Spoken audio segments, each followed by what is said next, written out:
So, I will once again have the great honor of introducing Kerri Welch. I imagine that some of you might sympathize with the difficulty in explaining what we do in PCC to other people. And I usually say something like, we cross-pollinate multiple ways of knowing, multiple fields and disciplines. And of course that means things like astrology and psychedelia and all that sort of complicated blends that we're weaving together. But for me, I usually think of Kerri Welch because my particular brain is not as oriented to the math and science side of the world. And so one of the things I've benefited over the years, especially from Kerri, is that she's able to take these, what for me would be very dense concepts, and bring them into sort of living, poetic form, especially things around time, things that are fundamental to our sense of reality and sort of unfurling together. The only other thing I want to bring into the room right now is that I really trust Kerri. And I mean that in the ways that develop when you are hanging out with a crew of complicated people, some of whom are, let's say, more rambunctious or doing their own thing. Like you. Thanks for the no one maybe. But I also consider myself somebody who's aware of how everybody's doing in the room and wants everybody to be doing okay. And so I tend to orient to other folks who are also doing that. And have always been somebody who I can look to. And I'll just give one example and then shut up. At Burning Man, we sometimes go with a group of PCCers, and my first time, I believe, during the man burn, they put the man on a huge UFO, so it was like an enormous, like exploding, like shards of fire spewing in all directions and like swirling, whirlwinds of fire. And I was like, this is not good, I don't know. And I look over at Kerri, and Kerri's like, ha ha ha ha. So I took that as like, okay, I trust that things are gonna work out. Thank you, Kerri.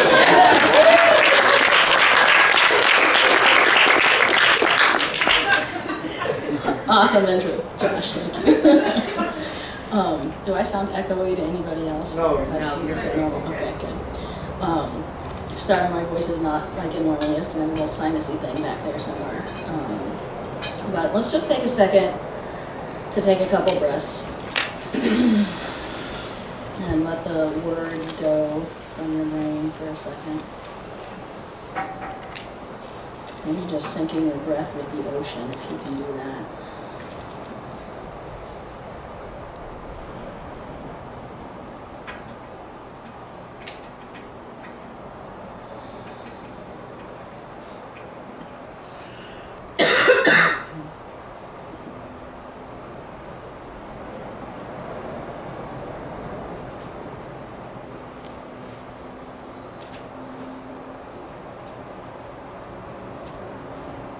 Go ahead and bring your hand up to your wrist or just below your jawline and see if you can find your pulse.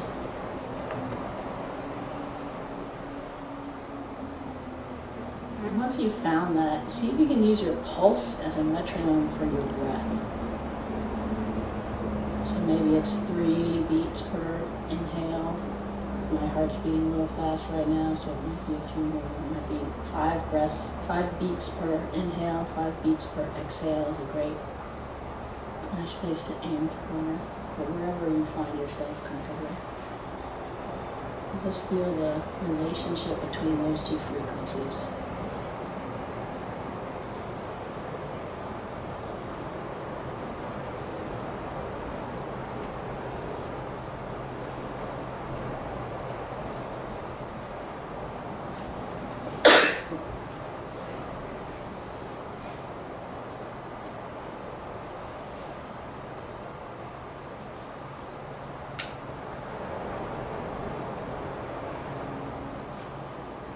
And you might notice on the inhale, our heartbeats are just a microsecond faster than on your exhale. They slow down with the exhale. you extend your exhale, it can kind of become more obvious.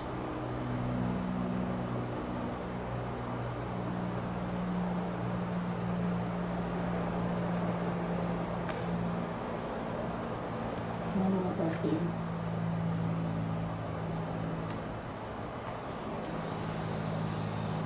And I'm just coming back to the space. And so that interplay between frequencies is one of the themes that we're going to be discussing. But first I want to start with a story.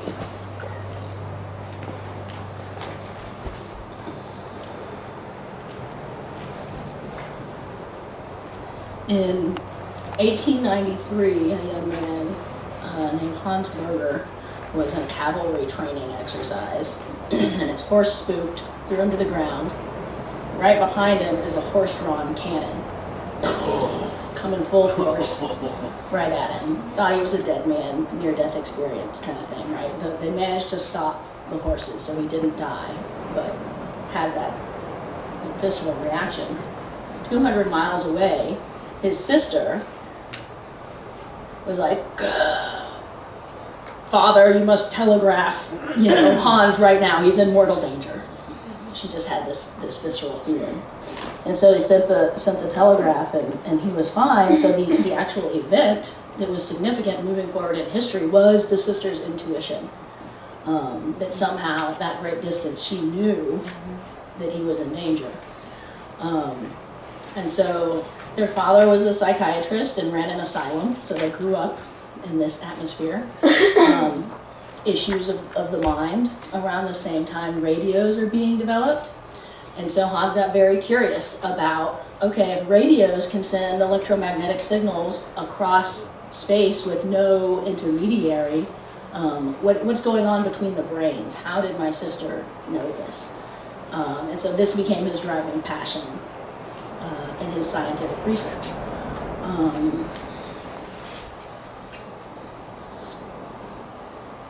So he went on to invent the EEG, and it took a while. He was very interested in paranormal phenomena, and so most people kind of totally disregarded him.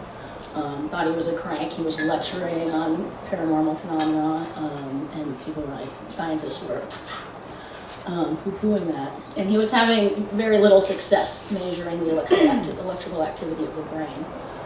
Until he finally was able to amplify the signal sufficiently to get a reasonable measurement. And then he still played with it for 5 years before he even published it.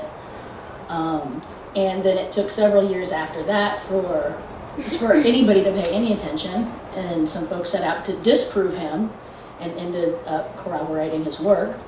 And then he gained a wider acceptance, and psychiatrists came to realize, like, oh, we can use this in our work. One of the first things in his research that he noticed, and you can just play with this right now, is that the brainwave state changes distinctly just by closing your eyes. And so an interesting little tie-in with Ashton's. Just by closing your eyes, your brainwave frequency drops. And so that was one of the first distinctions that was made between the objective electromagnetic measure and the subjective experience. I thought it was also interesting that he had a grandfather who was a poet and professor of Oriental languages who spoke 30 languages. Just an interesting little side note.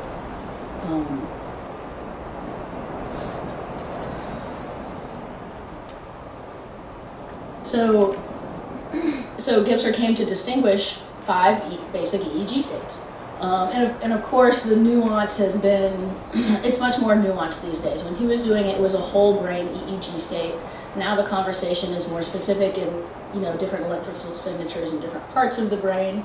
But I think there's still a valuable conversation to be had of kind of the holistic electromagnetic field that is being generated by the brain, and that we are swimming in different subjects, and that they correlate with different subjective states of consciousness. And so they're named by Greek letters in the order of discovery rather in the order of frequency. And so the alpha brainwave state was the first one that he discovered, and that's just when you close your eyes. So it's dropping out of active thinking of beta. So those were the first two distinguished. Open-eyed, active thinking beta. Closed eyes, drops down a level of frequency into a slower electromagnetic wave in alpha. Then below that is theta, which is more of a dreaming state or hypnagogic state. You're falling asleep. Whole characters are popping into your mind. You might imagine overhearing a conversation or something like that. It's kind of a hallucinatory state. It's also when you're dreaming. And then delta is deep sleep, when there's nothing going on. Not nothing, because you're still at delta brainwave states.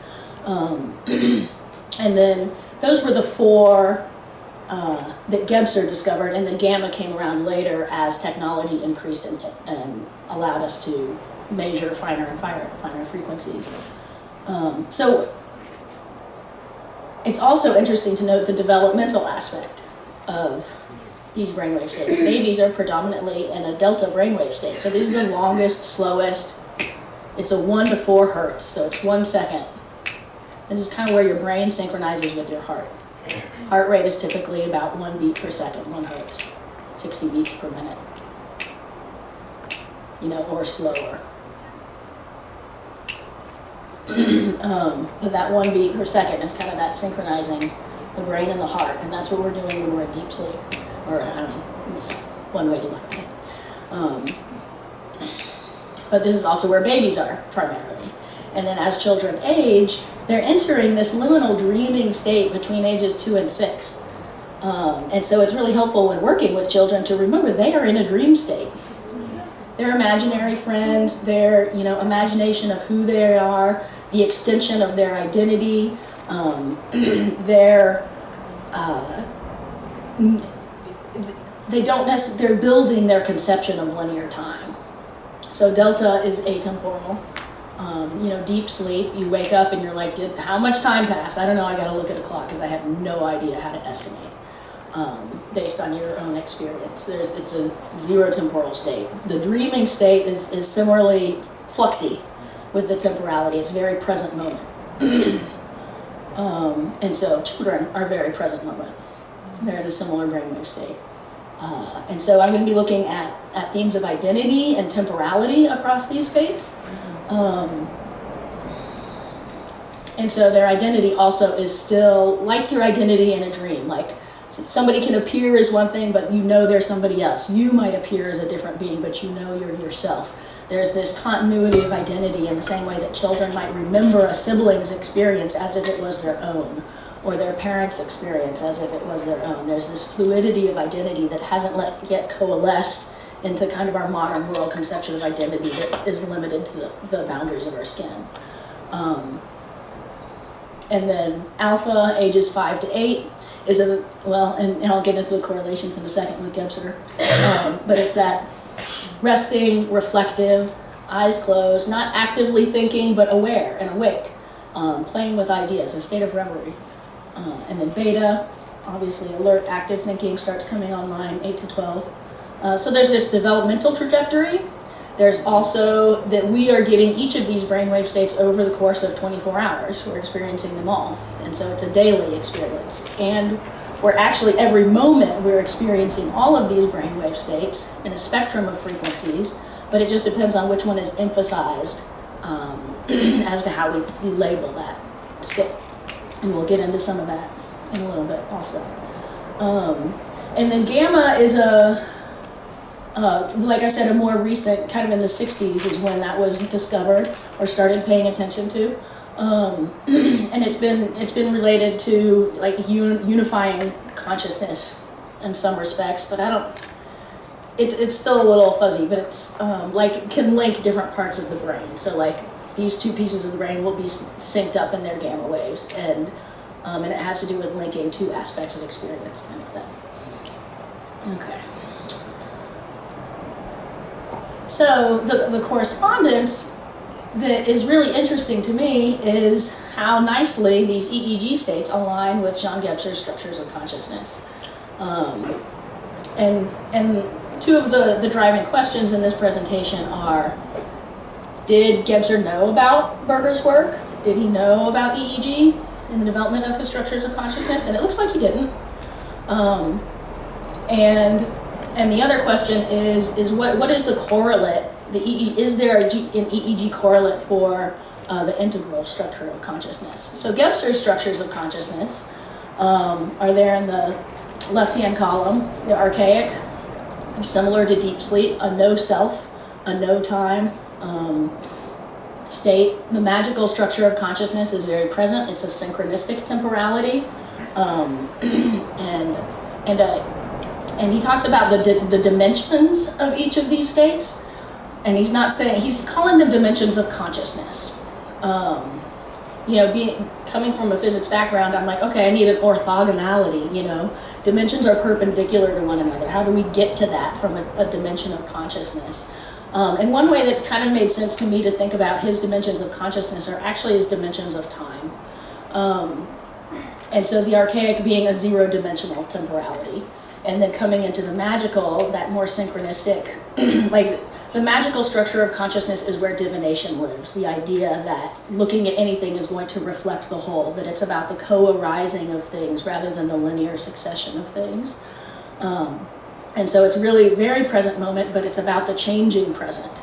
And so it's a one-dimensional time as opposed to a zero-dimensional time, zero dimension being just complete unity, no change, one-dimensional being a present moment that has an undulating change to it, but without cognizance of a past or a future. And then in the mythic, we're getting into story. And so I like to think of this as the division between the concrete experience of life in the world and the layer of story or myth. And that these are the two times. There's now and there's once upon a time, which can be either past or future. It's not really differentiated between the two. And it's also now, the way that myths reflect our current reality, and we use them to navigate our current reality. And so there we get more into the religious stories, out of a synchronistic divinatory relationship to the world and into a Christian or Greek mythology or any of these stories that we use to help us navigate. It's like the temporality is also cyclic. And so in that same way that the myths can relate to the past or the future or the present moment, it's like you can see that as going through cycles of those same patterns of story.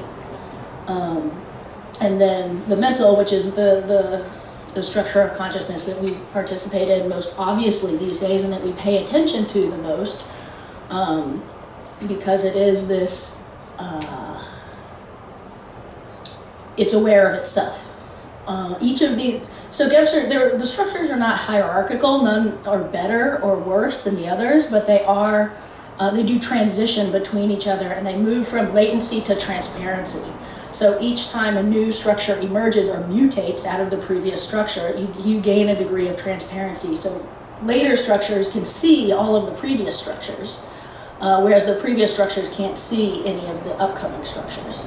And so every time you get this mutation of consciousness, in order to fully come into that new mode, that new structure of consciousness, there's a denigration of the previous structure that happens. And so in the way that religion reacted against superstition and divination in order to fully come into itself, and now the way science and logic in the age of reason reacts against religion to fully come into itself.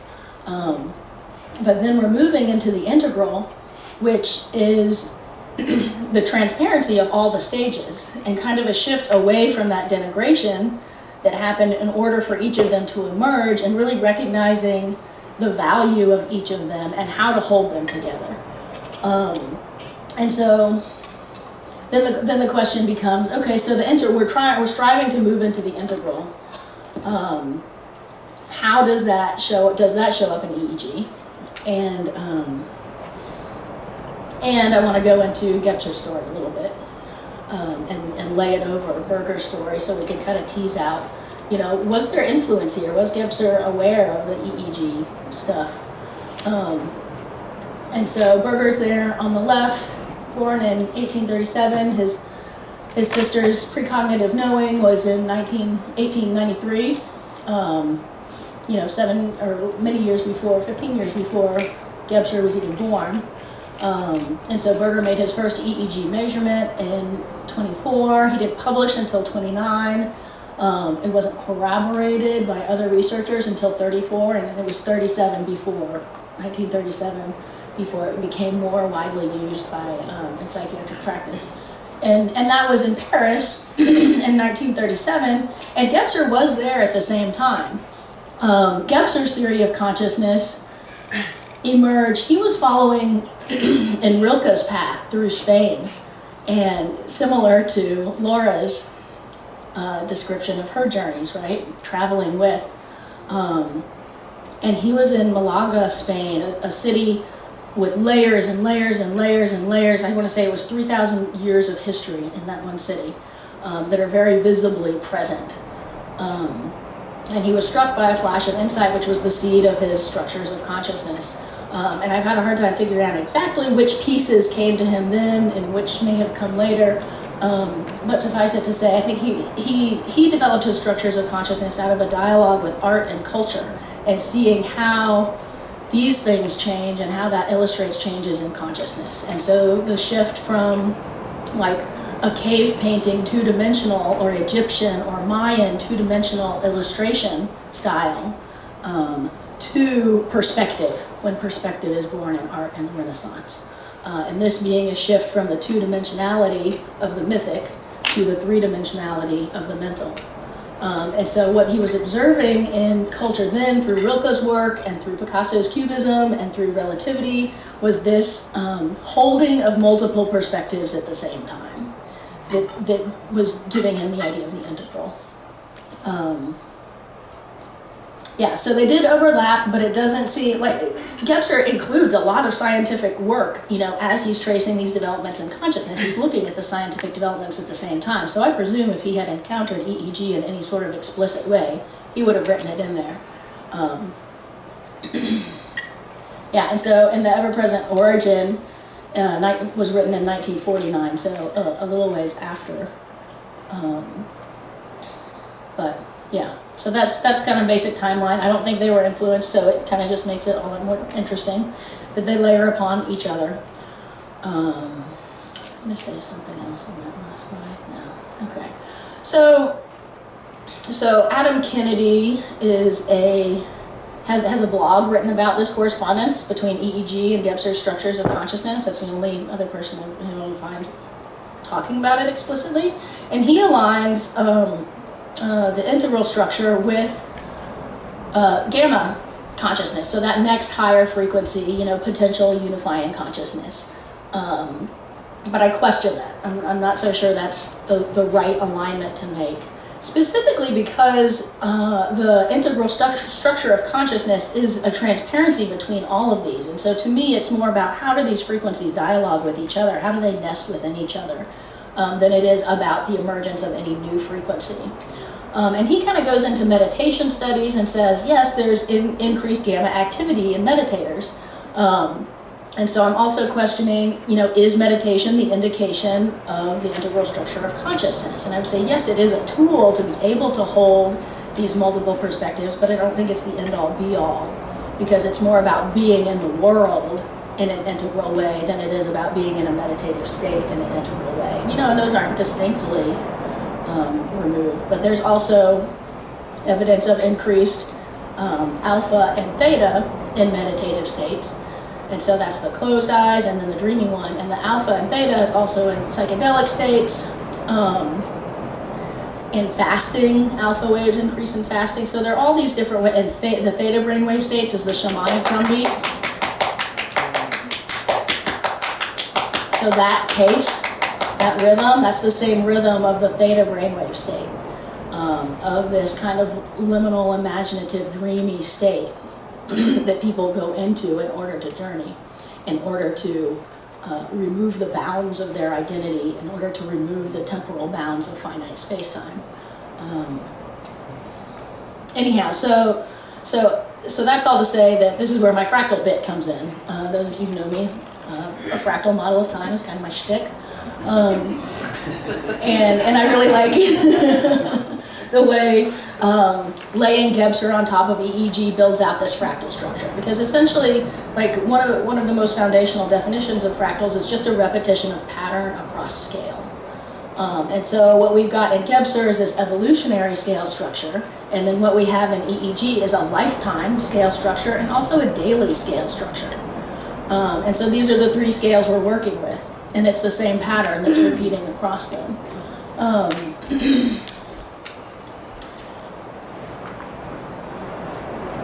So in order to look at how that manifests in brainwaves, we'll just do a super brief little wave mechanics bit. So if you add two waves together that are in phase with one another, so their troughs are in the same place and their crests are in the same place, they're going to amplify. So that trough is going to be deeper and the crest is going to be higher. It's constructive interference. If you've got two waves that are out of phase and they run into each other and their troughs and crests cross, they're going to cancel each other out. Same way right there too, destructive interference. And so this is just like a super basic on, I don't know what things in there the whole time, how waves interact with each other. Okay, so on the right here you see a raw EEG signal will just be, it's hard to find a rhythm in it all the time. It can be divided via Fourier transform down into the different, so this, you can think about this like a chord. Like strum on a guitar, you get one tone that you're listening to, but that tone is actually divided up into each of those strings that gets plucked. And so these are each of the strings. Oops. Right there, so there's the low string, the next one, and the super high string. And so a Fourier transform is a mathematical object that translates between the raw waveform, the totality of the sound, and breaks it down into individual wave components. And then we can do this cool thing right here, which is a power or a frequency spectrum. And that's really where we see what's going on, who's driving the boat. And this one is not my favorite because they've renormalized the delta waves here. So this is delta, theta, alpha, beta, gamma. But they've renormalized it because the delta is always really high. I have another image of that. So this is more accurate, showing you where the delta is really high, and then it kind of is a nice, which is a typical, like here, that curve right there is a typical power law structure. And it's a fractal relationship between the frequencies, and it's showing you that the longest, slowest frequencies have the greatest amplitude, so they're the most powerful. The shortest, faster frequencies have the smallest amplitude, they're the least powerful. They nest within the longer, slower frequencies. And so this is what I'm talking about when I'm talking about it's more about the relationship between the frequencies than it is the individual frequencies, specifically when we're talking about what might be an EEG correlate of the integral. Let me go back real quick to... So the power spectrum is showing you the amplitude, so that's the height of the wave. So delta right here, and unfortunately these heights are not corresponding because they probably just blew them all up to be the same size, because you wouldn't be able to see them otherwise. But this is basically what's happening. You have these are your individual wave states, like your delta, etc. And then this is your total wave structure. So you're taking that wave structure and breaking it down. So each of these waves are interfering with each other via that constructive and destructive interference, depending upon where their crests and troughs hit, in order to get you this total waveform. But the power spectrum is a timeless perspective, right? Because these are playing out over time. This is like maybe a 1 second reading or something. So it's like amplitude and time. Here, that bottom axis is frequency, and so it's going from low frequency to high frequency, long, slow waves to short, fast waves. And it's showing you which one's carrying the power in any given moment. So this is illustrating the closed eyes alpha activity. So normally we're immersed in all of these brainwave frequencies all the time. Like that yellow part is kind of more of a typical. I mean, there's no typical, but a baseline. And then you close your eyes and there's this spike in the alpha region. And so that it's gaining power there. And what's significant about this power law signature, about this fractal signature, is that it's showing the relationship between these frequencies in a nested harmonic relationship. Okay, this is the meditation data where they're looking at this is kind of like baseline non-meditator, and this is gamma towards this end, and it increases in all these different forms of meditation. This is one study, accumulation of studies, but there's also increase here, and that's probably theta, and then the alpha. Differing slightly between different meditative styles. But okay, so I already talked about that.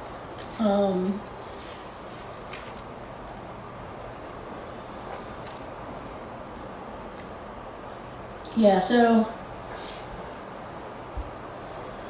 I think gamma is an important tool, but not the end goal. Meditation is an important tool, but not the end goal.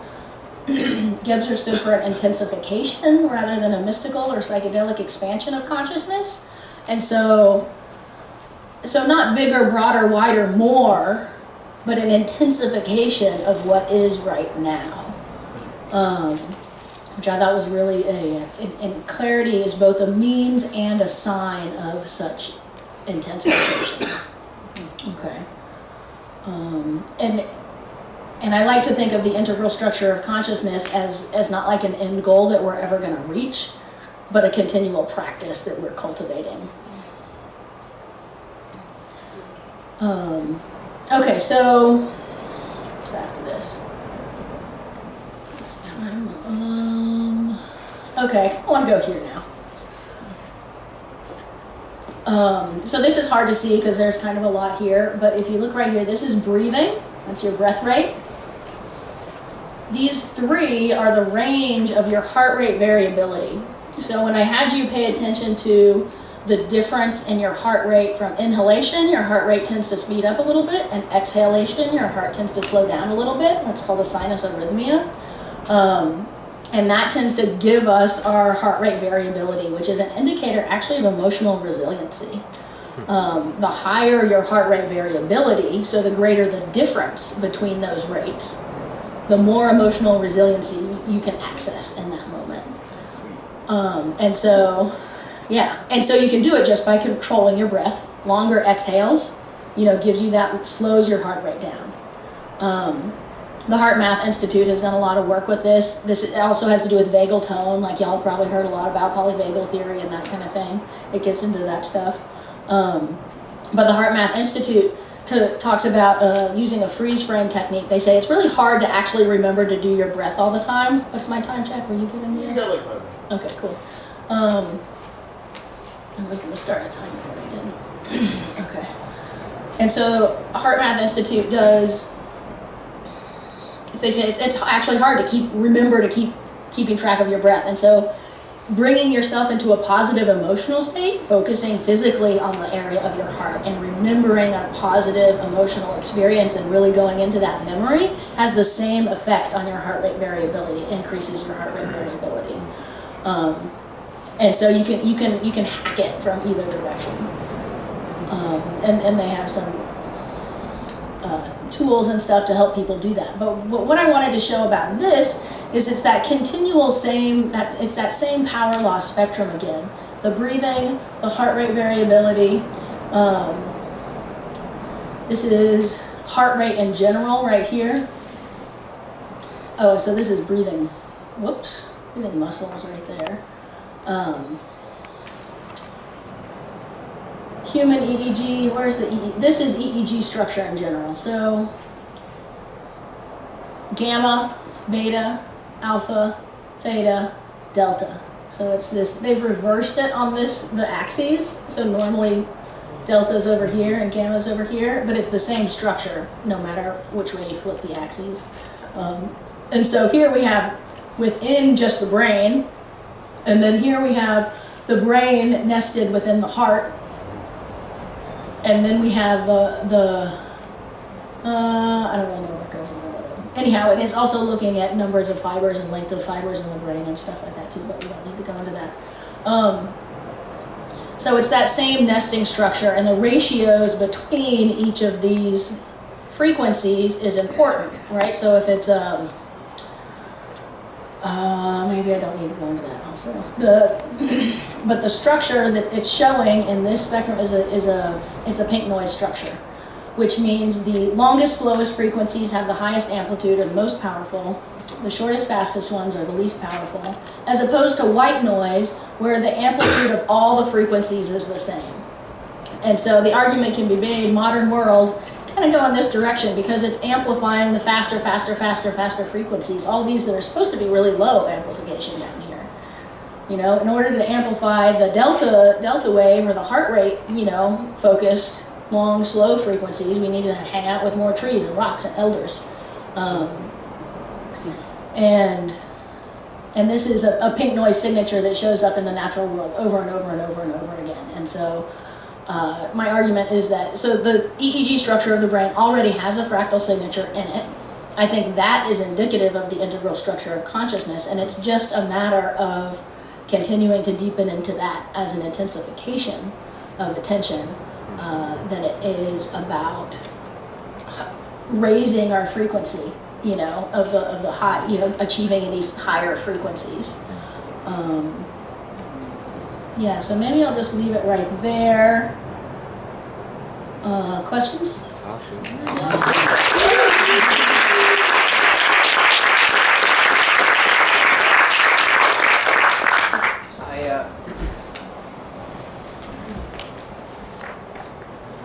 Super cool. Thank you, Kerri. You know, I spend a lot of time looking at growth and cycles, cyclical, going through different perinatal, right? When I see the 5 stages of brainwaves, and then I saw the integral consciousness was unifying, and the very first one was non-differentiated. I wonder if you could just tease apart the difference between those two words. In Gebser, it's a matter of latency versus transparency. And so the foundational, the delta or the archaic, is unified, but undifferentiated. But then when you get to an integral is also unified. Well, I don't know that I would call it unified. I think it's differentiated. What were the words that you used that I used? It was from non-differentiated was the first one, and then unified consciousness was the second. Oh, that's right, because the gamma has kind of been implicated in unifying states across the brain. Which I think there's still more research to be done. That's a pretty slippery one, and just like with very specific examples. And so it's kind of been pitted as like it's unifying the whole brain into a concrete self, but I don't think it's quite there. And so the unification that the gamma wave is doing, and I understand it, is just like different parts of the brain will be vibrating at the same frequency, and therefore they're like unifying those two, you know, like this is an experience of the visual and this is the emotional, and it's like they're vibrating at the same time, so that image is tied to that emotion, something like that. Does that answer the question? Yeah, thank you. Okay,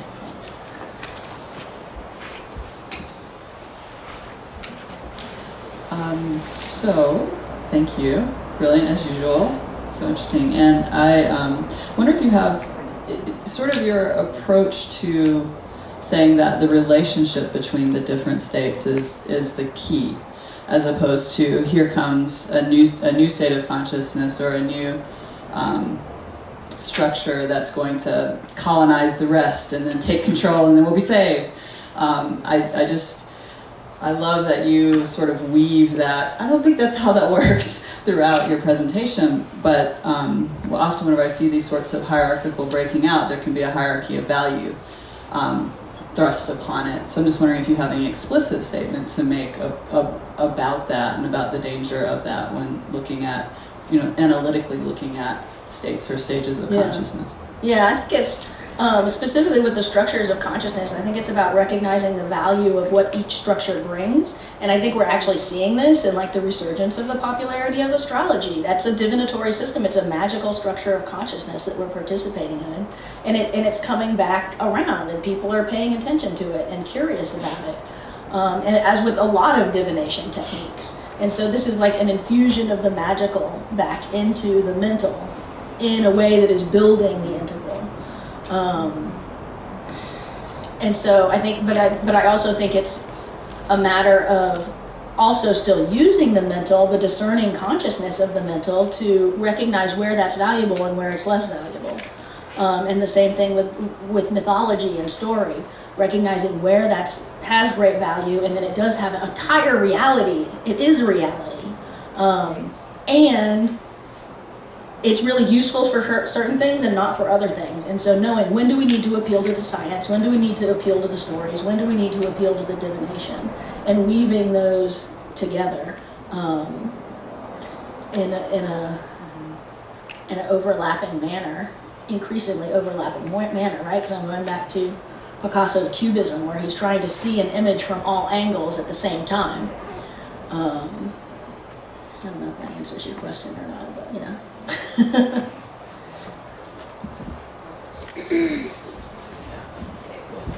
Thank you, Kerri. Actually, I did have this wow moment when you were presenting this slide. It's like, now I get this mental, mythical, magical structure. So, Cool. thank you. Yeah.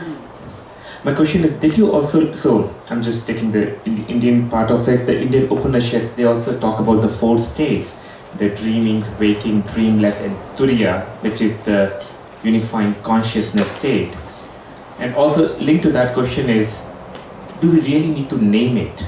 You know, so can we just let it go and say that we become part of it and make it nameless? Yeah, absolutely. I mean, I think the naming is part of the mental structure of consciousness.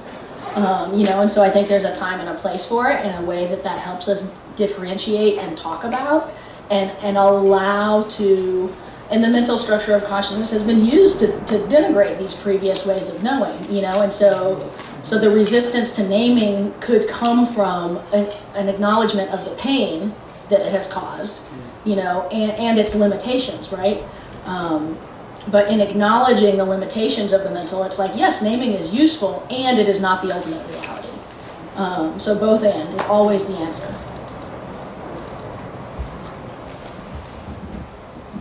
What brainwave state is happening during Stan's holotropic breath work? I don't know for sure. I haven't seen a study on it, but I would presume, just based on meditation and psychedelic states both being more of an alpha with infusions of theta, that's probably similar.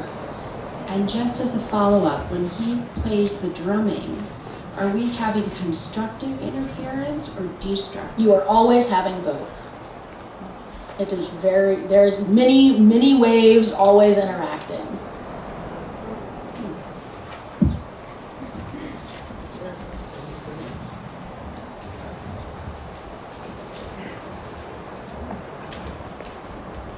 Thanks for the presentation, just super clear on so many complex topics. I really appreciated that. My question is I think similar to Erica's question. I kind of find all of this persuasive, right? It seems like mapping the using brainwaves and correlating them, Gebser structures makes sense. You have this kind of developmental sequence going through ages, and you know that a lot of integral theorists do a similar thing with, like Jean Piaget, developmental psychology. These are not the only two systems you can do it this with. Yeah. Right. So there's something there, right? It's coherent, like it maps onto all these other things. It seems to be like we're onto something here. But the thing I get stuck on is what Erica was gesturing to, is that I think we're at a place, and you even mentioned this isn't about one structure being better than another structure, it's kind of about context. And there's also, healthy and unhealthy versions of each one. So I think that's all on the table too. At the same time, when we do this kind of developmental move and correlate it with ages, even if we're saying there are positive manifestations of all these stages, I don't know how to get away from saying that, like, adult cultures don't emerge until, like, I don't know what, like post-axial civilization. Right. And so, like, in order to just like stay coherent with everything that you're saying, I don't know how to do that without then also saying that, like, pre-axial cultures are children. Yeah. And like adults have finally arrived. Totally. And we all kind of look around like, I don't Not think correct. the industrial Yeah, civilizations are always the adults, So like, Right. And yet, okay, this So I've makes got sense, two but things already Do we that I have might lose. resources for navigating that and it seems like there would be like a childish magical and adult magical, a childish mythic and Sure. an adult mythic, or Yeah, I something like that. you know? I like that. It also has to do with the mental prioritizing itself and the prioritization of adulthood over and above a childlike way of being in the world, Yeah. which has value and Right. beauty and magic that adults need desperately. Sure. And so that reframing, you know, it's like what values am I placing on which structure? Okay, so that was one piece, and then the other piece is, yes, I think that's hugely important to not limit any culture of any time period to a certain stage of development. Right. And I think, I think the basic EEG structure being what it is, where all of the stages are present, co-present, allows a certain nuance within that. It's like, yeah, like even primordial people, I have a feeling, probably went through a similar developmental structure over the course of their lives, where the adults are thinking differently than the children are. And that's just been, and this might be the intensification that Gebser's talking about, where those different skills get used differently at different points in time and in different cultures, and not in a better or worse way, but just developed in a more specific way. And it's so hard to break out of the idea of adults are better, or modern society is better. But that's what the integral is doing for us. It's showing the limits of the mental structure of consciousness, and where it can't serve us in these realms of meaning making, and of magical participation in the world. And so, yeah. Super helpful. Thanks. Yeah.